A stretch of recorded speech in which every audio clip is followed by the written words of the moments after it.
Tradhtia nuk vjen nga armiqt. Ajo vjen nga ata të cilëve u besojmë, ata që duam, ata që kur nuk menduam se do të mund të na lëndonin.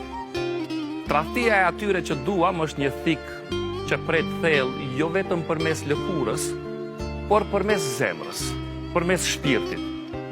Dhe pjesa më e keqe nuk është vetë akti, por të kuptuarit se personi që dikur e ke pasur të dashur, ka qeni gatshëm të të linte të thyheshe. Ti i përsërit momentet në kokën tënde, duke pyetur veten. A ishin buzëqeshjet e tyre ndonjëherë reale? A ishin fjalët e tyre ndonjëherë të vërteta? Ti vë në dyshim gjithçka duke përfshirë edhe veten. Si mund të kesh qenë kaq i verbër? Si mund të kesh qenë kaq mizor? Por ja çfarë të bën tradhtia. Thyen diçka brenda, por në atë thyerje e gjen veten. Mëson se zemra jote ende rrah edhe me peshën e zhgënjimit.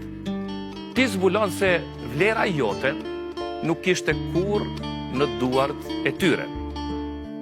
Prandaj qaj nëse ke nevojë, bërtit nëse duhet, por mos qëndro në dhimbjen që të kalon. Ngrihu, largohu dhe mbaje në mend, tradhtia nuk është fundi i historisë tënde. Është vetëm pjesa ku mëson se kush e meriton vërtet të jetë në kapitullin tënd të radhës.